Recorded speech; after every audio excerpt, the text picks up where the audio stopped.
네, 안녕하세요. 경제원탁 구독자 여러분. 오랜만에 한 4, 5개월 만에 뵙는 것 같습니다. 너무 반갑고요. 최근에 주시장이 좀 많이 변동성이 크고 여러 가지 좀 업종 간의 순환매가 좀 빠르게 일어나고 있는데 2차 전지하고 좀 반도체 업종 중심으로 꼭 알아야 될 핵심적인 내용만 잘 요약해서 잘 설명드려 보겠습니다. 제 본업은 전업투자자임을 말씀드리고 많은 분들이 응원해 주셔가지고 드디어 김지훈의 훈훈한 주식 유튜브 채널이 10만이 되었습니다. 경제원탁 구독자분들도 너무 감사드립니다.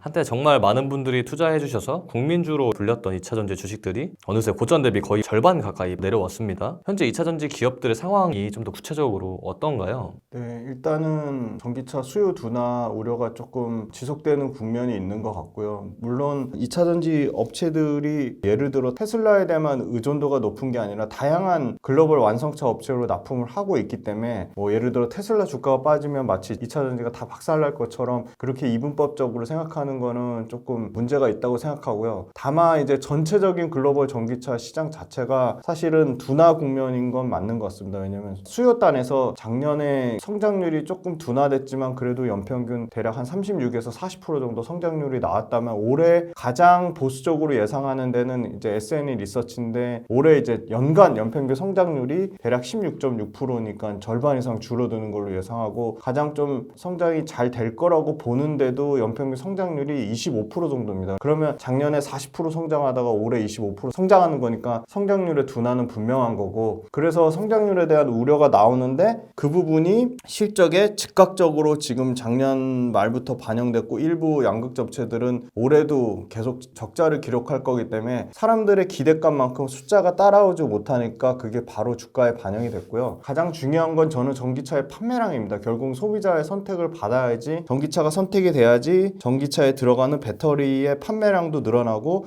배터리에 들어가는 양극재, 음극재, 전해액의 소재의 판매량이 늘어나기 때문에 전기차의 판매량이 회복되는데 계속 좀 안타깝게도 부정적인 얘기를 절대 드리고 싶지 않습니다. 저도 팩트만 말씀드리려고 노력하는데 다소 부정적인 내용이 될 수 있어서 하지만 투자는 저희가 평생 해야 되는 거기 때문에 냉철하게 판단을 해야 되고요. 3월 달에 전기차 판매가 상당히 둔화됐습니다. 왜냐면 북미 같은 경우가 연평균 50% 성장이 나오는 데인데 올해 3월달 데이터 보시면 북미에서 순수 하이브리드는 연평균 25% 성장했는데 하이브리드는 순수 전기차의 15에서 20%밖에 안 되기 때문에 그건 의미 없는 수치고 그러니까 하이브리드는 일시적인 대체 수요입니다. 그러니까 전기차 수요 둔화기 때 일시적인 대안을 찾는 용도지 그게 뭔가 어떤 게임 체인저가 될 수는 전혀 없는 상황이고요. 그래서 결론만 말씀드리면 일단 미국에서 전기차 3월달 판매량이 나왔는데 전년 대비 10% 성장하면서 그래도 역성장 아니지 않냐 그렇게 얘기할 수 있지만 과거에 작년까지만 해도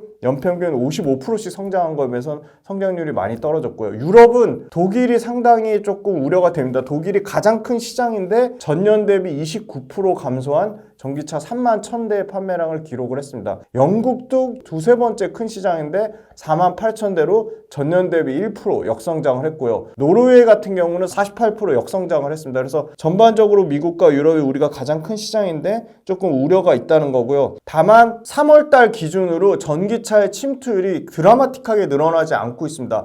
미국은 여전히 10%가 안 됩니다. 8.6%고요. 유럽은 많이 늘어났지만 여전히 20%대. 중국은 31%까지 올라왔습니다. 그 말은 무슨 말이냐면 미국이나 유럽에서 성장률의 둔화 때문에 성장 침체기는 있지만 여전히 큰 시장이 남아있다는 거고요. 그러면 24년도에 둔화되면 25년, 26년 계속 둔화될 거냐? 그건 아닙니다. 왜냐하면 24년도에 연기된 물량들이 25년에 대거 신차로 쏟아져 나올 가능성이 높다고 보고 있기 때문이고요. 왜 전기차 수요가 부진할까? 그 이유는 너무나 명확합니다. 매력적인 전기차 모델이 일단 나오지 않았고요.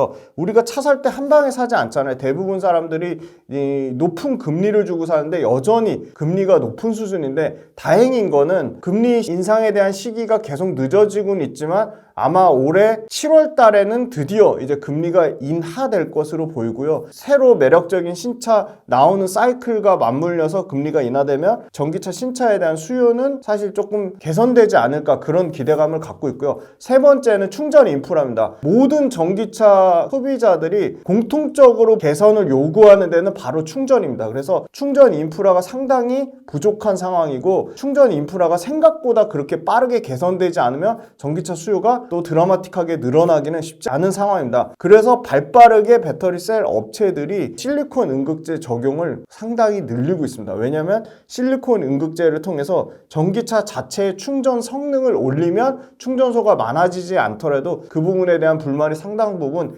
해소되지 않을까, 그런 기대감을 갖고 있고요. 그래서 충전 인프라가 해결이 되고 금리가 낮아지고 같은 가격대, 전기차가 일반 차보다 훨씬 비쌉니다. 물론 전기차 타신 분들의 만족도는 높습니다. 다만 이제 화재에 대한 안정성이 상당히 리스크 요인으로 있지만, 타보신 사람들은 휘발유차나 경유차보다 최소한 2, 3년을 탔을 때 같은 기간 유지비, 운영비가 월등히 싸기 때문에 전기차를 약간 보조금을 받고 유지비나 운영비 측면에서 가격적인 상당한 메리트가 있기 때문에 전기차의 수요는 둔화 국면이지만 앞으로 커질 가능성은 분명하고요. 다만 아까 말씀드린 대로 유럽의 완성차나 미국의 완성차가 1, 2분기에 있던 게 3, 4분기랑 내년 상반기로 이연된 부분이 있기 때문에 매력적인 전기차 신차가 쏟아져 나오는 거는 올해 하반기가 예상이 됩니다. 그리고 우리 배터리 업체들의, 양극재 업체들의 수출 실적이 3월 달에 배터리는 수출 실적이 전년 대비 32% 상당히 많이 감소를 했고요. 양극재는 전년 대비 60% 감소를 했는데, 다만 양극재의 데이터가 전년 대비 감소는 했지만 가격상으로, 예를 들어 평균 가격이 지금 30불 언더까지 왔는데 3월달 가격이랑 4월 10일까지의 잠정 가격에 계속적으로 하락하는 하락세, 양극재 가격이 하락세를 멈췄다는 거고요. 4월달에는 3월달 거보다 0.1달러 정도 가격이 지금 상승세를 나타나고 있습니다. 그래서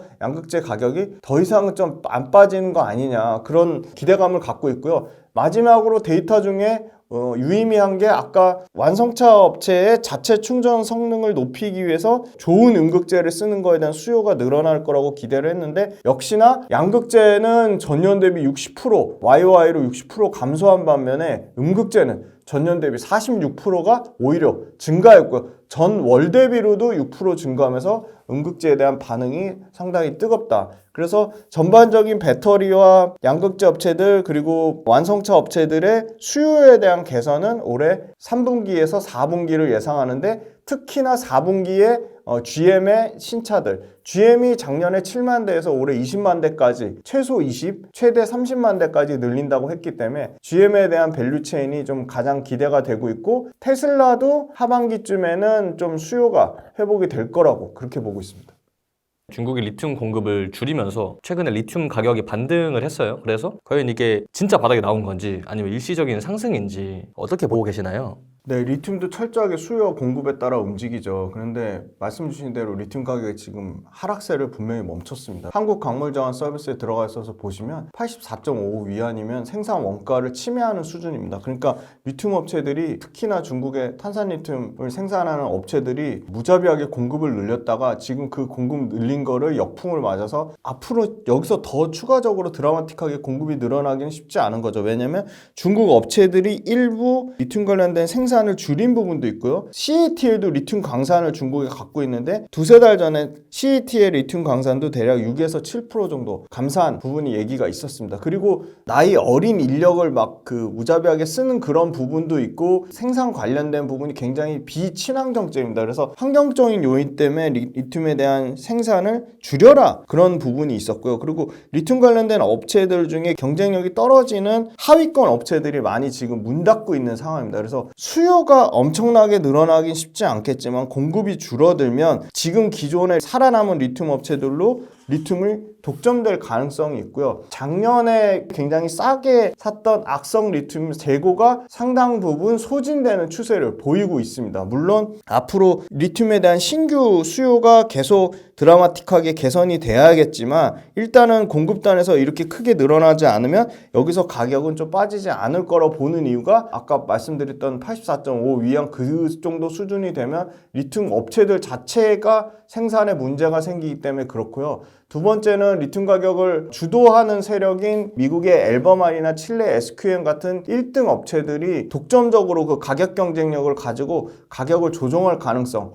그래서 상위 업체들이 가격을 좀만 방향성을 위로 올리는 쪽으로 잡으면 그 밑에 업체들은 따라올 수밖에 없다. 그런 측면이 있고, 철광석이 지금 요새 그런 상황이거든요. 철광석이 예를 들어 최상위 업체들이 가격을 올리면 그 밑에 업체들도 지금 포스코 올리면 현대제철 올리고 동국제가 올리고 그런 식으로 하위 업체들도 가격 상승의 가능성이 있다고 보고 있고요. 수요단에서는 엘버말 CEO랑 칠레 SQM CEO가 대략 평균적으로 두 분이 얘기하신 거 보면 그래도 아무리 지금 상황이 2차 전지가 캐즘 구간이라고 하더라도 2차 전지에만 리튬이 쓰이는 게 아닙니다. 다양한 뭐 로봇이라든지 아니면 도시망공 모빌리티라든지 2차 전지의 한 3분의 1 정도 시장 규모인 ESS 에너지 저장 장치에도 리튬이 엄청나게 쓰이기 때문에 올해는 다소 둔화 구간이긴 하지만 수요가 대략 20% 정도 늘어난다고 봤기 때문에 공급이 여기서 더 드라마틱하게 늘어나지 않으면 지금 가격에선 빠지기는 크게 어렵다. 다만 여기서 더 폭풍 상승이 나오려면 수요단에서 회복이 있어야 된다고 보고 있습니다.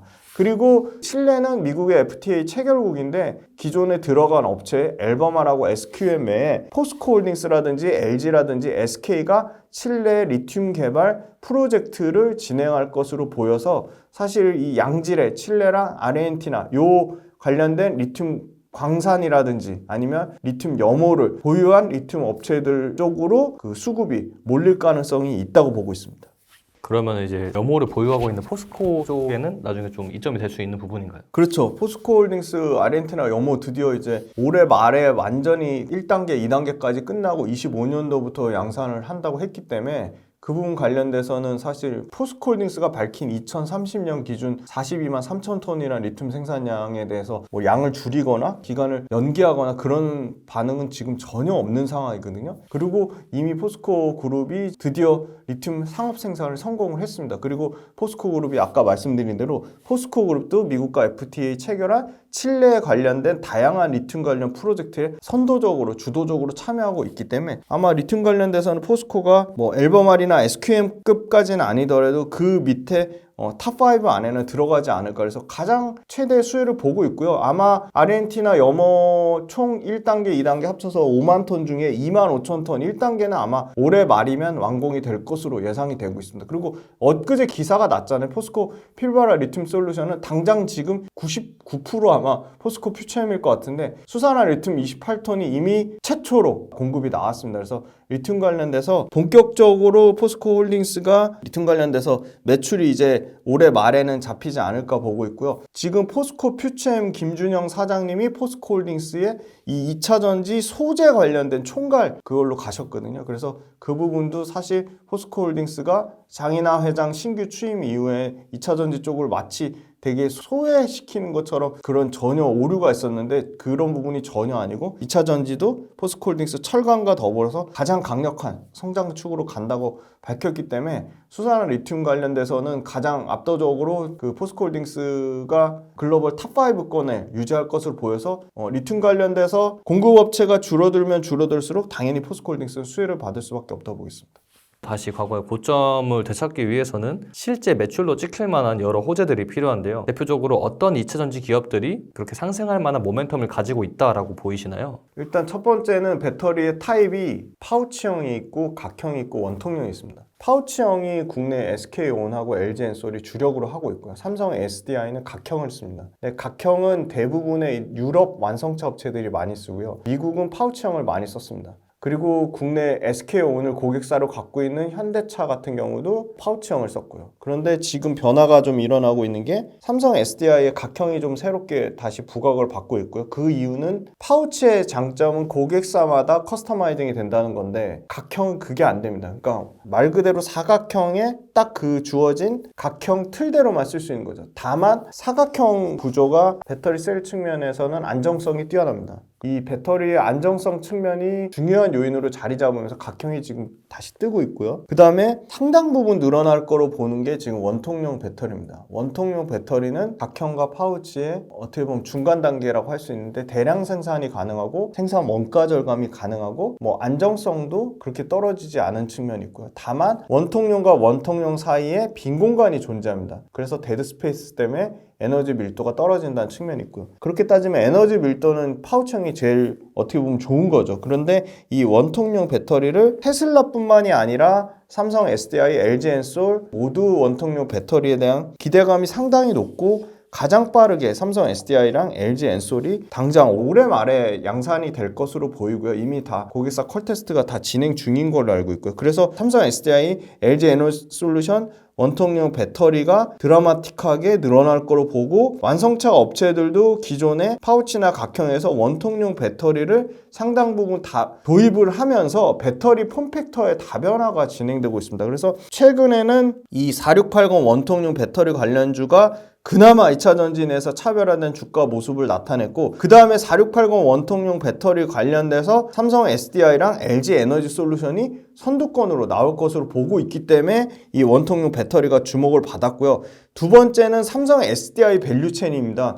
삼성 SDI가 작년에 캐펙스 투자를 대략 2조 초반을 했다면 올해는 6조 후반에서 7조로 예상하고 있습니다. LG 엔솔이나 SK온이 주춤한 사이에 24년도에는 삼성 SDI의 해가 될 정도로 엄청나게 캐펙스 투자를 공격적으로 하고 있고요. 삼성 SDI 밸류체인이 상당히 수혜를 받을 거라고 보고 있습니다. 삼성 SDI가 기존에 유럽의 BMW라든지 볼보라든지 스텔란티스라든지 아니면 벤츠라든지 이런 고급차 위주의 포지션을 잡았다면 지금 현대 기아차 쪽 지금 대규모 공급 계약을 맺었고 이 볼륨 차종으로 확대를 하고 있고요. 6조 이상의 돈을 캐펙스 투자를 한다는 거는 그만큼 매출 성장에 대한 자신감입니다. 그래서 유일하게 LG 엔솔하고 SK온하고 압도적으로 차이나게 1월달 2월 누적 배터리 출하량에서 삼성 SDI가 46% 성장을 기록을 했습니다. 그래서 원래는 SK온이 항상 삼성 SDI보다 순위상으로 위였는데 오히려 삼성 SDI가 5위권으로 올라오고 SK온이 6위권으로 떨어지면서 삼성 SDI가 상당히 주목받고요. 그 관련돼서는 계속 주목받을 수밖에 없는 게 삼성 SDI도 이 4680 원통용 배터리를 공격적으로 하고 있고 삼성 SDI가 소위 말하는 캐펙스 투자를 지금 가장 공격적으로 하고 있기 때문에 삼성 SDI와 원통용의 가장 그 공통점이 되는 것들은 계속 수혜를 받을 거라고 보고 있고요. 아까 너무 중요한 얘기 들었는데 24년도는 충전의 해가 되지 않을까. 왜냐면 고객사도 가장 전기차에 대해서 불만이 있는 거 관련돼서 작년에는 여러 가지 뭐 에너지 밀도를 얘기한 측면도 있었고 충전에 대한 얘기를 한 것도 있었고 화재나 이런 그 위험에 대한 안정성도 얘기한 부분이 있었고 다양한 팩터를 얘기했다면 올해 공통적으로 1등인 부분으로 얘기한 거는 이 고속 충전, 급속 충전 부분이었습니다. 그만큼 충전이 중요하다. 충전에 대한 인프라가 갖춰져야 된다고 소비자 측면으로도 충전을 강조했고요. 전기차를 공급하는 전기차 완성차 측면에서도 완성차 업체들이 우리 이 에너지 밀도 올리는 거는 거의 최대치를 올렸기 때문에 이 에너지 밀도 개선 측면보다는 충전, 충방전의 측면, 그 다음에 배터리의 수명을 증가하는 측면. 그래서 충방전에 대한 관련된 밸류체인이 엄청나게 주목을 받을 거고 그거는 3월 달에 음극재 데이터가 양극재랑 완전히 반대되게 전년 대비 YOY로 46% 성장했다는 점에서 삼성 SDI 밸류체인, 그 다음에 원통용 배터리 밸류체인, 그 다음에 이 충전 관련주들 그런 업종들이 계속적으로 좀 2차 전진에 차별화된 모멘텀을 볼 수 있을 것 같고요. 당장 24년도에 IRA 수혜를 받는 업종이 분리막하고 전해액입니다. 그래서 전해액에 엔캠이 가장 해외 글로벌로 공격적으로 증설하는 측면이 있기 때문에 엔캠이 가장 주목을 받았고요. 엔캠 가니까 덕산 테코피아라든지 솔브레인이라든지 동아기업 같은 회사들도 주가가 좋았습니다. 그런데 지금 딱 당장 시점에서 주가 빠졌을 때 덜 빠지고 올라갔을 때 강하게 올라가는 거는 제일 지금 센 밸류체인은 이 삼성 SDI 밸류체인과 소위 말하는 이 음극재 밸류체인이 좀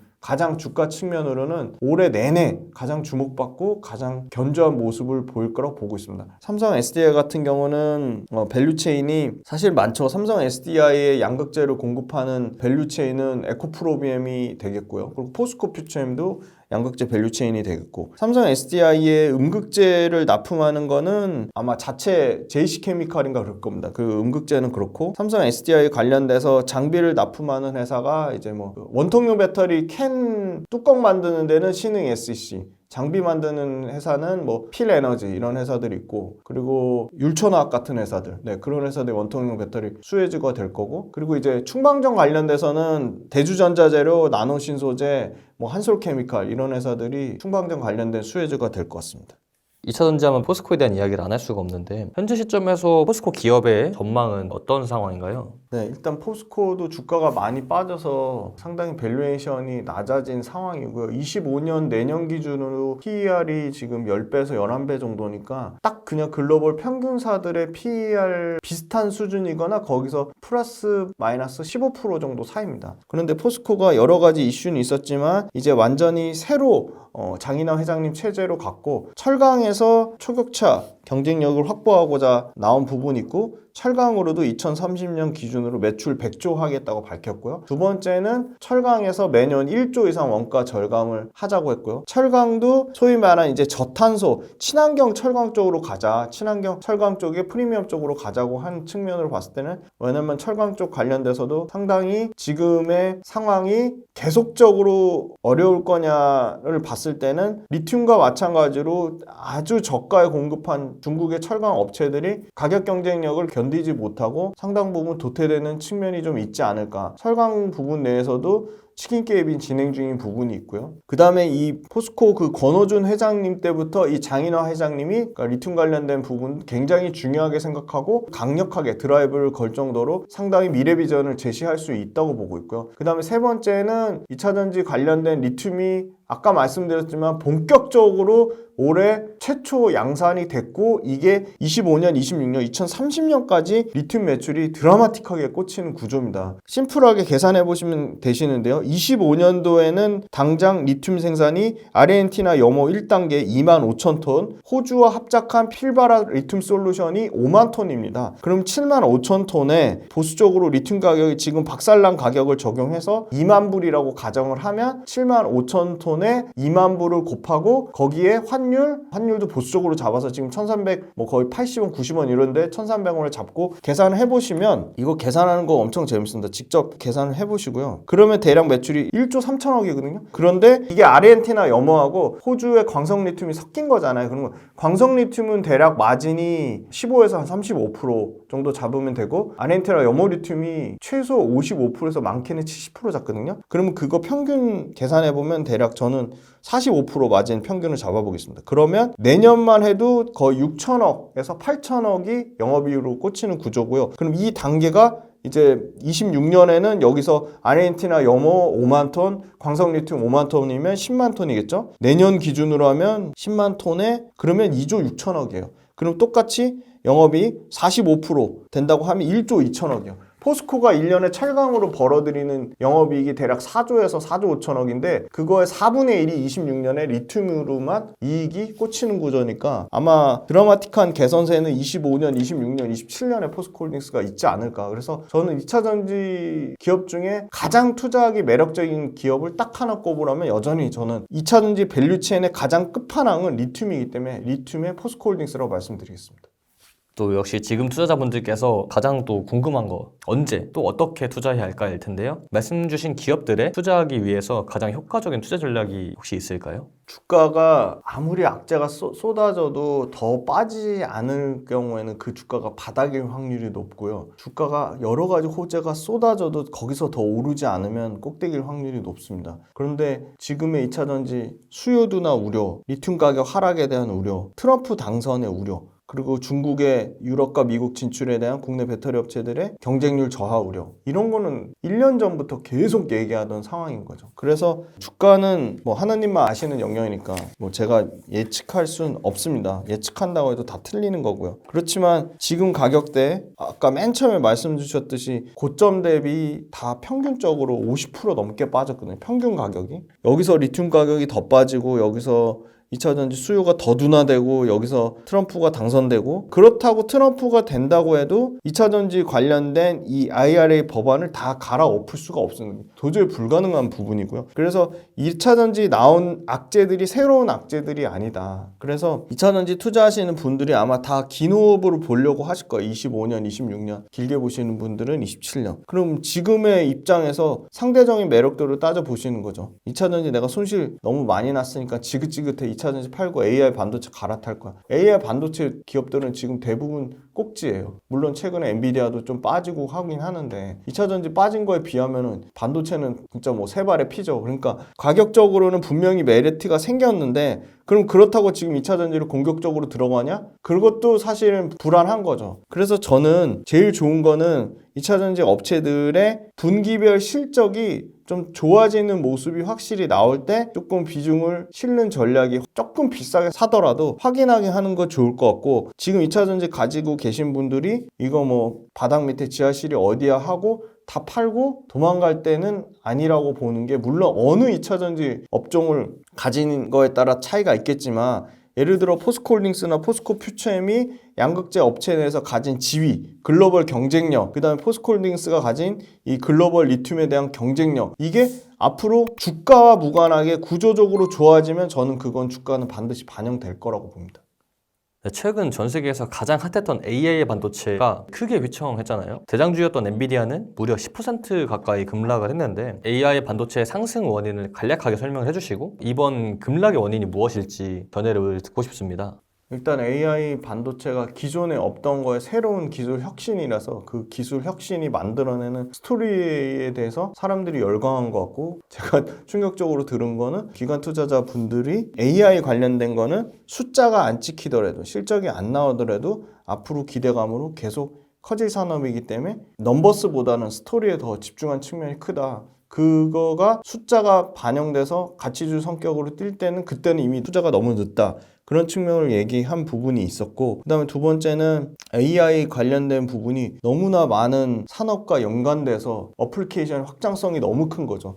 뭐 AI 서버만 바뀌는 게 아니라 AI PC, AI 스마트폰, AI 뭐 헬스케어, AI 교육, AI와 로봇, AI와 제약바이오 그러니까 각종 산업들과의 융복합이 너무나 AI가 강력한 시너지 효과를 이뤄내는 거고요.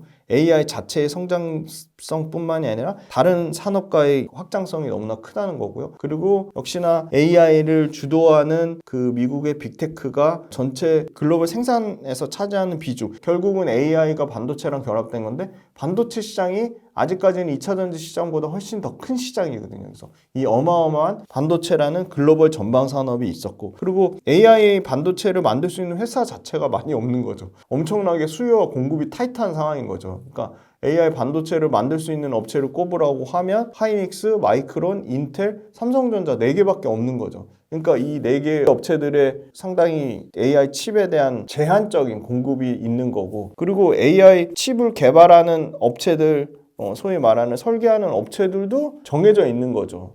그러니까 직접 칩 설계를 만들다고 하는 이제 마이크로소프트라든지 애플이라든지 그다음에 뭐 아마존이라든지 메타라든지 이 회사들도 다 손가락 안에 꼽을 정도로 적은 거죠. 그러니까 상당히 전체적인 글로벌 전방 산업의 확장성과 다른 산업과의 융합, 그다음에 수요 공급이 적은 측면 그리고 새로운 완전히 이제 기술 혁신이 들어온 게 다 복합적으로 맞물려서 그리고 그게 스토리랑 결합돼서 AI 시장은 연평균 40% 정도 시장을 예상하고요. 성장이 28년까지더라고요. 그리고 AI 반도체 시장도 연평균 30% 정도 성장을 예상하고요. 그러니까 성장률로도 엄청난 거죠. 그럼 이런 회사들이 결국 숫자가 찍혀야 되는데 언제 숫자가 찍히냐? 여러 가지 의견은 있었는데 당장 하이닉스를 예를 들면 하이닉스가 HBM 반도체, 고대역 메모리 반도체가 차지하는 비중이 올해는 40% 가까이 올라오는 거죠. 내년에는 뭐 55% 이렇게 얘기를 하더라고요. 그래서 전체 차지하는 매출 비중에서도 엄청나게 커진 거죠. 물론 삼성전자는 HBM이 차지하는 비중이 10% 미만인데 이제 거기서 2배 올라서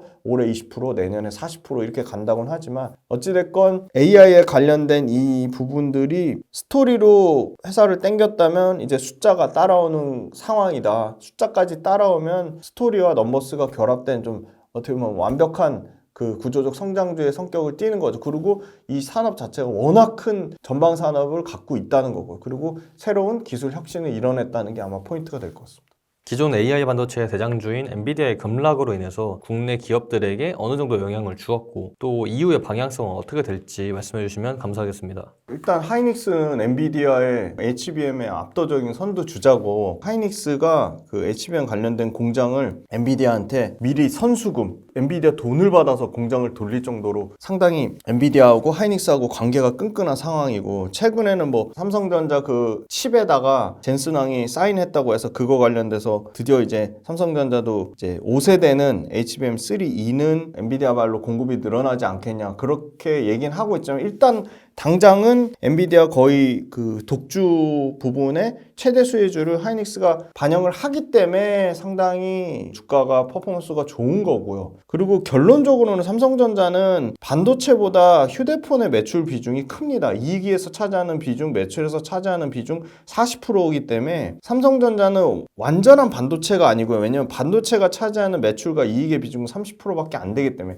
하이닉스는 100% 반도체 회사이기 때문에 당연히 그 수혜를 온전히 하이닉스가 받는 거고요. 삼성전자도 아마 이제 5세대 HBM 반도체 하반기에 공급을 할 겁니다. 그러면 하이닉스랑 경쟁이 치열해지겠죠. 그런데 하이닉스 같은 경우는 일단 하이닉스 부사장님 얘기한 것처럼 이미 올해 물량 끝났고 내년 상반기 것까지도 끝났다. 그래서 내년 상반기까지는 뭐 끄떡이 없을 것 같고요. 그거는 뭘로 알 수 있냐면 기존의 이천 공장 외에 청주 공장 팹도 HBM 라인으로 증설하려고 하고 있거든요. 그래서 그만큼 HBM에 싹쓸이 하려고 하고 있습니다. 그리고 그게 실적으로 반영이 된 거고요. 그래서 생각보다 HBM 공급 경쟁이 엄청나게 일어날 것 같지만 일단 올해는 아니고 내년부터고, 삼성전자 같은 경우도 다행인 거는 반도체 외에 나머지에서 회복이 되고 있죠. 일반 메모리 반도체, 그러니까 HBM 빼고요. 일반 메모리 반도체, 낸드 이런 거에 대한 회복이 나오고 있고, 그 다음에 삼성전자 휴대폰이 갤럭시 S24를 말씀드리면 역대 100만 대 판 거 중에 두 번째로 빠르게 100만 대를 팔았습니다. S7이 가장 빠른 기간에 100만 대를 팔았고요. S24가 100만 대를 두 번째로 빨리 팔 정도 잘 팔았어요. 그리고 최초의 AI 폰이라는 타이틀 아래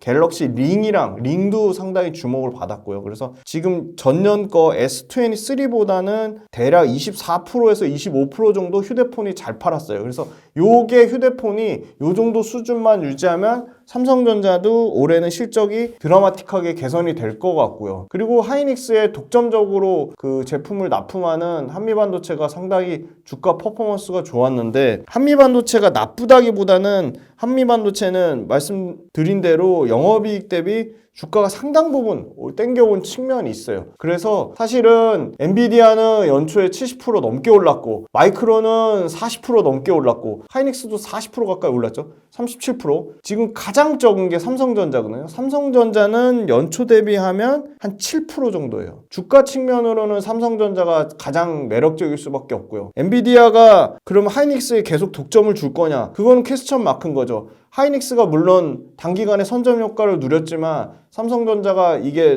그 공정 수율이 확보가 되고, 삼성전자가 늦었지만 HBM 관련된 기술이 없는 건 아니거든요. 그래서 아까 말씀드렸듯이 삼성전자가 HBM3E가 지금 품질 검증 단계 끝났어요. 그래서 공정 수율 안 나오는 부분 상당히 큰 폭으로 개선한 측면이 있고요. 2분기에 HBM3 12단이라는 거는 말 그대로 24기가비트의 D램을 12개를 쌓아 만든 거거든요. 그래서 8단보다 훨씬 AI 반도체 용량 확장에 유리하고 학습 효율도 좋아지고, 그러니까 AI 추론 쪽 서비스가 늘어나면 이 8단보다 12단이 더 많이 쓰일 확률이 높고요. 다음 분기에 8단, 12단 모두 본격적으로 공급하겠다고 했고, 삼성전자도 HBM 출하량이 전년 대비해서는 대략 3배 이상 늘어나는 구조이기 때문에 상반기까지는 하이닉스가 계속 좋겠지만 연간으로 보면 아직도 주가 밸류에이션에 삼성전자가 훨씬 더 매력적이기 때문에 저는 굳이 비싸게 하이닉스보다는 삼성전자 쪽에 방향성이 더 조금, 상반기에 하이닉스는 이미 굉장히 많은 엔비디아 수혜를 주가로 반영한 측면이 있기 때문에 그런 측면으로 보면 전혀 기대 안 했던 휴대폰 쪽, 일반 서버 쪽, 일반 메모리 D램의 가격 반등, 일반 메모리 D램 반등, 그 다음에 일반 낸드의 반등, 그런 측면까지 보면 연간으로 투자 측면으로 보면은 삼성전자가 더 매력적이라고 말씀드리겠습니다.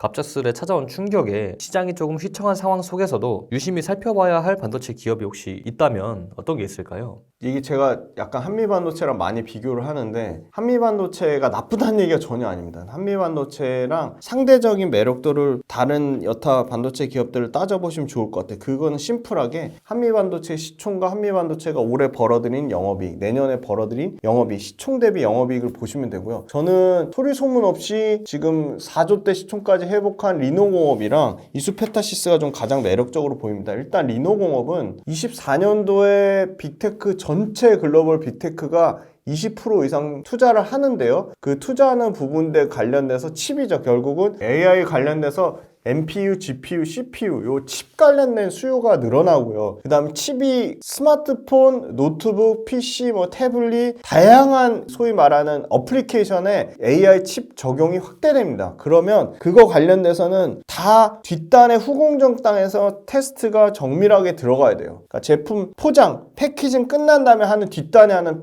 파이널 테스트 관련된 소켓과 핀을 만드는 리노공업이 계속 주목받을 수밖에 없어요. 왜냐면 다양한 어플리케이션이 늘어난다는 거는 어플리케이션 별로 테스트가 물량이 많아져야 되고 테스트도 더 다양하게 해야 되는 거거든요. 이 리노공업이 후공정단의 테스트에 들어간 테스트 소켓과 테스트 핀의 업력이 40년이 넘습니다. 그리고 글로벌 고객사를 당연히 가장 많이 갖고 있습니다. TSMC, 엔비디아, 메타, 구글 모두 삼성전자, 하이닉스 모두 리노공업의 고객입니다. 그러니까 리노공업은 TSMC의 수혜도 받고 하이닉스의 수혜도 받고 삼성전자의 수혜도 받고 엔비디아의 수혜도 받을 수 있는 거죠. 다만 리노공업이 과거의 주가가 언제 좋았냐면 5G가 좋았을 때 2019년부터 2021년에 5G 때문에 어플리케이션 칩이 업그레이드가 되면서 좋았는데 그때하고는 비교도 안 되는 정도의 그러니까 소위 말하는 5G 시장 개화할 때 2019년에서 21년보다 물량이나 큐나 아니면 가격이나 이 AI 칩에 들어가는 테스트 소켓, AI 칩을 테스트 소켓 하는 거는 최소 50% 넘게 늘어나는 거고요. 그리고 휴대폰, 모바일도 지금 온디바이스 AI 하니까 온디바이스 AI 관련된 테스트 수요도 늘어날 수밖에 없습니다. 세 번째는요. 파운드리가 계속 최첨단 미세공정 하잖아요. 그 고집적화라고 하는데 고집적화 된다는 거는 입출력 단자, 입력 단자, 출력 단자 수가 늘어난다는 거고요. 입력 단자, 출력 단자 수가 늘어나면 단자와 단자 간의 거리가 줄어듭니다. 그러면 그 줄어든 만큼 테스트 소켓의 크기도 미세화돼야 되고요. 그러면 테스트 소켓 자체의 내구성이 줄어드는 부분이 있습니다. 그러면 내구성 줄어든 만큼 테스트 소켓을 더 많이 써야 됩니다. 그럼 결론적으로 얘기하면 파운드리가 계속 고집적화되고 계속 최첨단 미세화 공정으로 갈수록 테스트 소켓의 수요는 엄청나게 늘어난다는 거고요. 테스트 핀과 테스트 수요는 엔비디아가 AI 가속기 칩 관련된 B200, GB200 이런 신모델을 계속 내면 낼수록 당연히 테스트 수요는 엄청나게 늘어날 거다. 그리고 리노공업은 설계, 가공, 사출까지 모두 원재료를 내줘야 해서 원가 절감을 이뤘고요. 작년에 4분기 때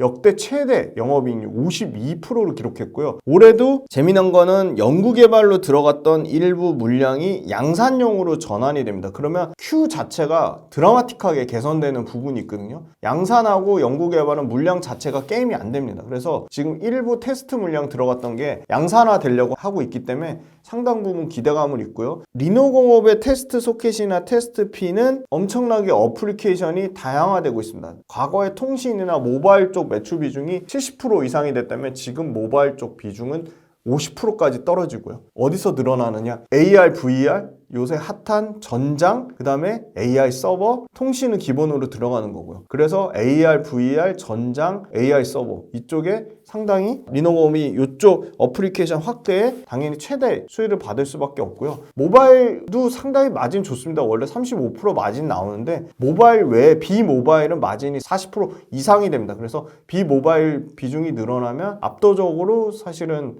전체 리노공업의 마진이 좋아지고 있기 때문에 반도체 소부장 통틀어서 마진율, 영업이익률로 치면 탑3 안에 들어갈 겁니다. 그런데 리노공업도 그런 매출과 이익이 성장해야 되는데 매출과 이익이 평균적으로는 20% 성장을 하고요. 그래서 저는 리노공업도 시가총액이 4조까지 올라왔지만 리노공업의 영업이익 대비 시가총액, 한미반도체의 영업이익 대비 시가총액을 비교해 보시면 한미반도체가 비싸거나 리노공업이 싸거나 그렇게 될 거라고 보고 있고요. 그래서 AI나 HBM이 계속 주목을 받으면 받을수록 리노공업은 계속 좋아질 수밖에 없고, AI 외에도 아까 전장이라든지 통신이라든지, 통신 지금 6G 다시 얘기 나오거든요. 그래서 통신이라든지 최첨단 공정 관련된 소위 말한 테스트 소켓과 핀의 증가, 그 부분까지 감안하면 시가총액 4조인데 저는 한미반도체보다는 리노공업이 훨씬 매력적이라고 보고 있습니다.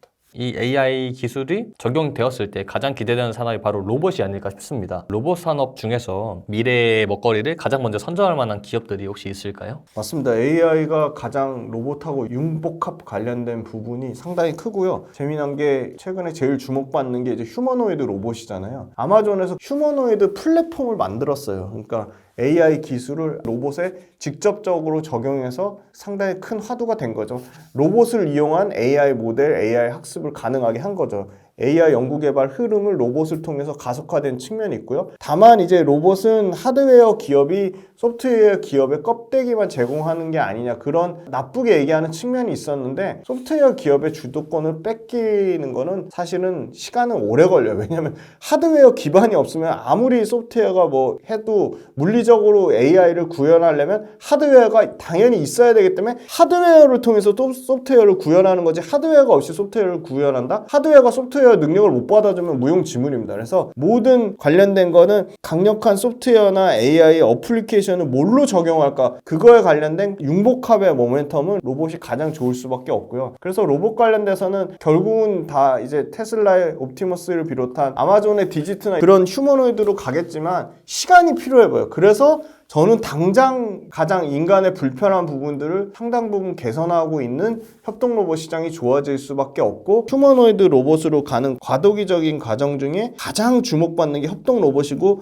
연평균 성장률로 쳐도 압도적으로 로봇 관련된 회사 중에 35%의 가장 큰 성장이 나오고, 글로벌 협동 로봇 시장만 해도 2030년 기준으로 대략 20조 시장입니다. 엄청나게 큰 시장이고요. 두산 로봇이 국내에서는 협동 로봇 가장 선두주자고, 두산 로봇이 연간 32,000대고 전체 글로벌 1등이 덴마크의 유니버셜 로봇인데, 이 회사가 미국의 테러다인이라는 장비 회사를 인수합병이 됐거든요. 그 회사가 유니버셜 로봇이 32,000대입니다. 그러면 캐파 차이가 10배 이상 차이 나죠. 생산 대수 차이가. 그런데 글로벌 협동 로봇 시장이 6만 대니까 테러다인이 인수한 유니버셜 로봇 같은 경우는 성장이 정체돼 있고요. 그 밑에 환학이 있습니다. 환학도 상당히 성장폭이 두산 로보틱스만큼 이미 많은 포지션을 차지하고 있기 때문에 정체된 측면이 있고요. 중국 로봇 기업을 제외하고는 환학과 유니버셜 로봇, 그 다음이 대만의 테크맨 로봇입니다. 근데 테크맨 로봇과 두산 로보틱스의 시장 침투율 차이는 0.9%인데, 테크맨 로봇도 과거에 잘 나갈 때는 9%의 침투율을 갖고 있다가 9%에서 7%로 내려왔고요. 지금은 5%대입니다. 두산 로보틱스가 지금 5.4인데 테크맨 로봇이 대략 뭐 5.8, 5.9니까 이 부분 충분히 추가될 가능성이 있어 보이고요. 두산 로보틱스는 지금 엄청나게 확장성을 갖고 있습니다. 지금 대구에 있는 병원의 복강경 수술 보조 솔루션으로 성공적으로 담낭 절제 수술을 성공했고요. 그 다음에 이 친환경적 SK 에코플랜트가 하는 쪽에도 두산 협동 로봇을 적용하려고 하고 있고요. 이 전기차 관련된 현대차의 싱가포르 글로벌 혁신센터에 전장 부품 검사하는데도 두산 로보틱스의 협동 로봇이 쓰이려고 하고 있고요. 그 다음에 최근에 메가커피 경기도 오산 본사에 두산 로보틱스가 에스프레소 추출로 또 들어갔습니다. 그래서 엄청나게 다양한 어플리케이션 확장성이 있고, 그거를 두산 로보틱스도 생산 캐파를 2배씩 늘리고 있습니다. 그래서 올해는 두산 로보틱스, 레인보우 로보틱스 모두 흑자 전환해라고 보고 있고요. 두산 로보틱스 관련된 재미난 부분 말씀드리면, 지금 로봇을 주도하는 업체들에 계신 분들의 몸값이 엄청 비싸지고 바빠지고 있습니다. 로봇 관련된 회사들의 투자가 급속도로 들어가고 있는 거죠. 생각보다 예상했던 것보다 로봇 관련된 회사들의 투자 시계가 빨라졌습니다. 그 말은 글로벌 돈의 흐름이 로봇으로 들어간다는 거고요. 대기업들 보면 두산 로보틱스만 있는 게 아닙니다. 삼성도 레인보우 로보틱스 M&A 시기를 앞당긴다고 하고요. 한화가 상당히 공격적으로 하나 로보틱스를 하나 이 갤러리아라는 유통과 결합돼서 하고 있고요. 당연히 계속 인력이 엄청나게 필요한 조선 관련돼서도 뭐 용접이라든지 다양한 어플리케이션에 HD 현대가 공격적으로 하고 있고요. LIG 넥슨 같은 경우는 방산에 강한 전쟁용 로봇, 고스트 로보틱스를 인수하면서 로봇과 결합해서 하고 있다. 그래서 인간이 불편한 부분의 로봇은 점차적으로 엄청나게 늘어날 거고 결국은 휴머노이드 로봇으로 갈 건데 그 과도기 전 단계가 협동 로봇이고 협동 로봇의 압도적인 최대 수혜주는 두산 로봇이다. 그래서 당장 이 과도기에 선점하는 구간은 두산 로보틱스가 있다. 그래서 시총 규모로도 두산 로보틱스가 가장 크고 그런데 나는 두산 로보틱스 하나만 하기엔 너무 불안해하면 AI 로보틱스 관련된 ETF가 있다. 그래서 로보틱스 ETF를 월급 때마다 아니면 내가 여유 자금이 생길 때마다 분산으로 계속 싸서 모으시는 거. 어떨 때까지 로봇의 성장률이 지금 가파르게 올라가는데 성장률이 30% 성장하는데 10%까지 뭐 줄어든다든지 그렇게 성장률이 드라마틱하게 꺾일 때까지는 보유하시는 거는 좀 괜찮은 전략이라고 보고 있습니다. 최근 들어서는 전 세계적인 전쟁들로 인해서 많은 개인 투자자분들께서 불안함을 느끼고 혼란스러워하시는 시장인 것 같습니다. 이런 시기에 개인 투자자분들을 위해 적절한 조언 한마디 부탁드립니다. 네, 지정학적 리스크도 있고 AI 반도체가 막 조정도 나오고 그래서 상당히 불안하실 부분이 있을 것 같습니다. 그래서 저도 매일매일 매매를 하는 전업 투자자 입장에서 재미난 사실은 종목들이 잘 안 보인다는 겁니다. 그만큼 시장이 좋지 않다는 거고요. 거래대금을 보시면 거래대금이 과거에 매매가 잘 되고 매매하는 상황이 좋았을 때는 거래대금이 1조씩 터지는 종목들이 많이 나왔습니다. 지금은 많이 나와야 1,000억, 2,000억입니다. 그만큼 시장이 좋지 않다는 거고요. 제 유튜브 채널에서 계속적으로 현금 확보를 말씀드렸는데 저는 예를 들어 AI가 뭐 주가가 많이 빠져서 기술적인 반등이 나오더라도 그게 추세적으로 이어질지는 조금 더 상황을 지켜봐야 될 것 같고요. 그래서 지금 불안하시잖아요. 뭐 더 빠질 수도 있을 것 같고 AI 또 언제 이 조정이 회복될지도 모르겠고 그럴 때는 현금 확보하시는 겁니다. 최소한 40에서 50% 일단 현금 들고 계셨다가 비싸게 사더라도 확인하고 사는 게 맞고요. 그래서 저는 지금 좀 조심하자고 말씀드리고 그러면 지금 어떤 시기냐? 결국은 내 포트폴리오를 좀 압축해서 정리해야 될 시기라고 보고 있습니다. 만약에 내가 AI 쪽에 비중이 너무 많은데 AI가 너무 불안하다. 그러면 내 마음의 크기만큼 덜어놓으시는 게 맞는 거고요. 나는 사실은 로봇에 전혀 관심이 없었는데 최근에 개인은 열심히 파는데 로봇을 기관이나 외국인이 열심히 산다? 그러면 내 관점이 틀린 거니까 다르게 접근하실 필요가 있는 거고요. 2차전지 관련돼서 그렇게 부정적인 얘기를 쏟아내는데 어느 순간 2차전지 연기금이 양극재를 미친 듯이 사고 있다? 그러면 개인 투자자 판단이 틀릴 수도 있는 거죠. 그랬을 때 내 판단이 틀렸다는 거를 빨리 인식을 하시고 적절하게 끊을 때는 과감하게 손절할 때는 손절을 하셔야 됩니다. 손절을 못하면 주식 투자를 하시면 저는 안 된다고 보고 있고요. 그리고 또 중요한 거는 내가 50% 수익 났는데 여기서 100%, 200% 갈 거야. 보통은 껄무새가 되시거든요.